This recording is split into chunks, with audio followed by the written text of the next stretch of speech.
How's Anisha?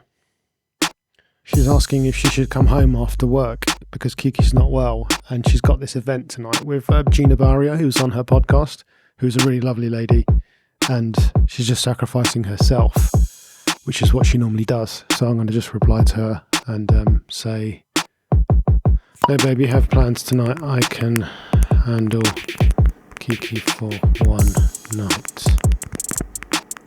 And she's feeling bad for me because I'm still covering from whatever it was. I don't know what it is. I think it's COVID related. I think it's just some sort of long COVID thing that I've got. We've got. My breathing still.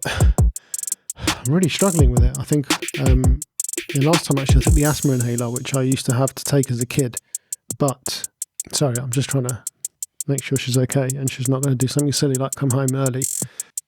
Yeah, so I used to have asthma, childhood asthma. I think a lot of people suffer from that, and it kind of went away when I started working out, when I started exercising in my teens.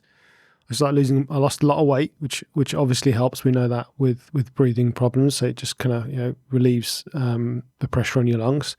And I started exercising, my lungs getting stronger, and I guess that's just I don't know if that's a thing, but you kind of just blow it out your system. That's how I saw it anyway.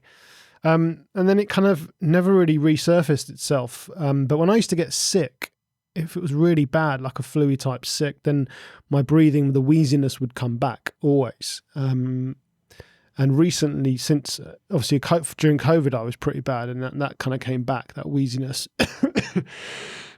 So anyway, this week's been, we've all been suffering quite badly since, when was it? So where are we? This is Friday today, right? So it was a week ago today. So Friday last week, football. So Wednesday last week, when I went to the football match, Arsenal-Porto, I came back from that. So this is interesting, isn't it? So I came back from that with a sore throat because of all the shouting at the football match. And I remember talking about it the next morning because we had a morning work meeting, and my voice was hoarse, and they were like, wow, you were at the football, and I couldn't imagine you shouting. So I remember that conversation. And that was the first day that I started feeling a little bit groggy because I just was, you'd been out late. It was a late night. The match went to penalties, in case you're not a football follower. So, it means the match is already finishing at 10 o'clock, 10:30 at the best of times. So then there was extra time and all of that. So got back quite late. And just started feeling a bit groggy that day. And then the Friday of that week, I really started to feel bad. Just started getting like really super cold and getting shivers, and then that Friday night was really bad. I started getting cold sweats in the middle of the night, and then I literally was just bedridden pretty much all of Saturday. Anisha took the kids to her mum's house, and I just recovered in bed. And that was the whole of Saturday. I literally just sat around. I watched Sopranos. I just put on Sopranos from season 1, episode 1, and I just literally. I haven't done that for so long. So that was for Saturday. Sunday, same thing again. I was feeling pretty bad. So Anisha took the kids out for a lot of the day to her mum's house. Bless her, man. She does so much to try and just help me to recover. Again, I was just vegging on the sofa. This time I was indulging in YouTube videos. So I started to think, well, you know what? I enjoy Sopranos, but I should be using this time to learn. Not that I was putting any pressure on myself. I just think that these are opportune moments where, whether I'm watching Sopranos or I'm watching someone talk about time code, I'm still having a lot of fun, for me anyway. So this is where, we talk about marrying your hobbies with your passions, because that's going to help me in my work. It's going to help me in my personal life with our podcast. It's going to help my knowledge as a videographer and the value of that. Whether I'm not a freelancer anymore, but if I was a freelancer, it's going to increase my value to a potential client. So I was looking up all things to do with time code. So right now, let me get my camera out here. So I haven't got time code on my iPhone, but on these cameras, I've got these devices. So let's see if I can see. So you can see that thing on top there. Yeah, that's the time code going into this camera here. And over here, there's another camera, and there's that little flashing box there. I'll put some images up. That's going into here. And then for audio today, I got Zoom F6 over there. So that's got time code in it as well. So what is time code? So as you can see, in the last episode that I had 4 or 5 cameras running. I forgot to turn the GoPro one up there. I had a few cameras running, and when you've got multiple cameras, and also you have multiple audio files, for a production like this, it's relatively easy because there's only usually 1 or 2 audio files. But when I did the Florida event for work, we had multiple audio. We had several mics. I think we had 6 or 7 mics running into a Zoom F6, or you can only put 6 in there, so they must have had 6 running into that Zoom F6. So 6 channels of audio. I had 4 cameras on the go. So we end up with all of these clips, B-roll clips, talking head clips, presentation clips, testimonials as well, or the interviews or the audio for that. And you've got to figure out what goes with what. You have to, that's the interview, that's, John's interview, and that's his video interview, and then you've got to put them together. So that takes a long, long time. So what time code does is it just imprints this number. It's just literally a time code. It's just a running clock, effectively.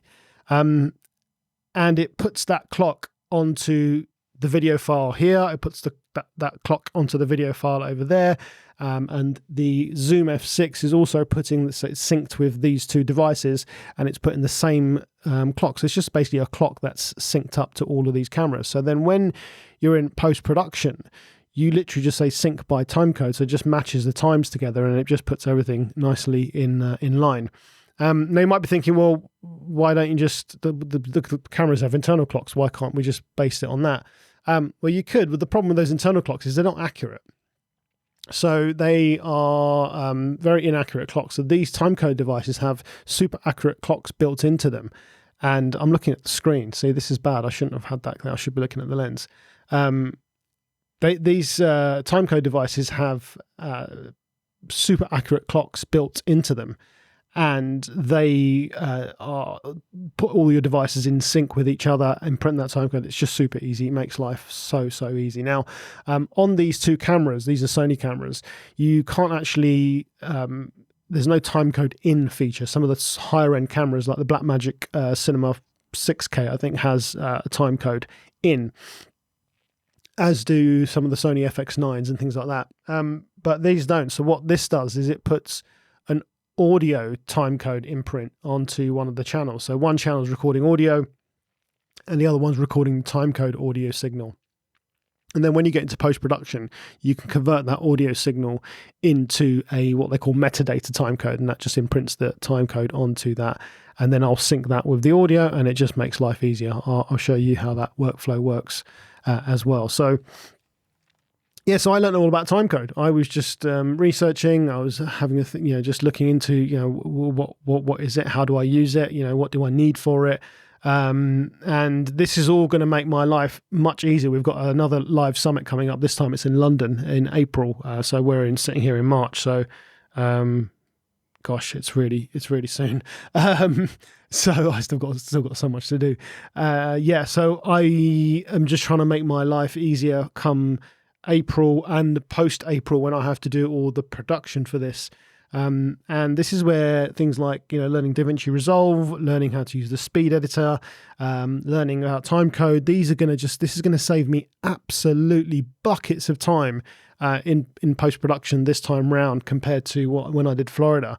And this is kind of part of that journey that I really love being on, because I'm just trying to improve every single time. Every time I'm trying to do a podcast episode, I'm trying to do something just a little bit better, even if it's a small thing. It might even just be the thumbnail or title, and that's something we haven't paid too much attention to, I'll be honest, that side of it. And we know from all the studying that we do that title, thumbnail is everything. So you'll see us maybe putting a little bit more effort into things like that. But from a production perspective, just things like timecode, things like different angles, and just playing around with light and different things that can make all the difference. So I spent literally hours just watching videos, and now I can comfortably say I think I know enough anyway, what else should I talk about? I think that's good. That's a wrap.